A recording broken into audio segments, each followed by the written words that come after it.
En un temps no gaire llunyà, hi havia un poble en una petita vall, allà on comencen les muntanyes. Era un poble petit i els seus habitants tenien unes vides molt senzilles. Hi vivia un nen molt petit, molt petit, molt petit, tan petit com un cigró.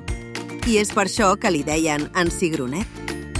En Cigronet vivia amb els seus pares en una caseta de fang i fusta.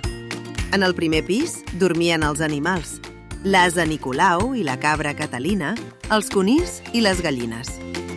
En el segon pis dormien en Cigronet amb els seus pares. El seu pare era un home no gaire gran, amb uns braços forts, però que sabien abraçar amb tendresa. Cada matí es despertava quan sortia el sol i anava a treballar al camp. La mare es quedava a casa i cuidava d'en Cigronet, els animals i la casa. Ella era petita, tenia la cara rodona i els ulls negres i grossos, i quan somreia, ell pensava que era la dona més maca del món. Cada dia, després de sortir de l'escola, en Cigronet tenia una missió molt important. Li portava al dinar al seu pare, que estava treballant al camp. Li agradava molt aquesta missió i la vivia com una aventura.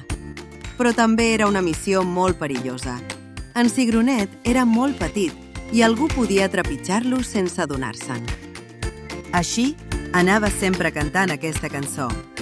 Patxeu, patxeu, patxeu, amb molt de compte amb el que feu. Patxeu, patxeu, patxeu, en Cigronet no trepitgeu. Un dia molt calorós, en Cigronet volia descansar una mica i es va asseure a sota d'un arbre que feia una ombra molt agradable. I al cap d'una estona es va adormir. Hi havia per aquell lloc un bou que havia perdut el seu ramat i, seguint l'olor del menjar, es va apropar al nen. El bou, que tenia molta gana, primer es va menjar el menjar que en Cigronet portava al seu pare i després, com que encara tenia gana, es va menjar el petit Cigronet i es va tombar a l'ombra de l'arbre per dormir. El pare del Cigronet, veient que el seu nen no arribava, va començar a amoïnar-se i va anar a cercar-lo. El Cigronet, des de la panxa del bou, podia sentir el seu pare que deia «Cigronet, on ets?» I ell cridava «A la panxa del bou!» Però el seu pare no podia sentir-lo.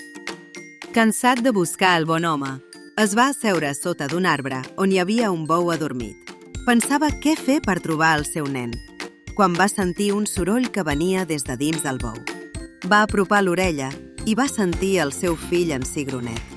«A la panxa del bou, pare! Soc a la panxa del bou!» deia.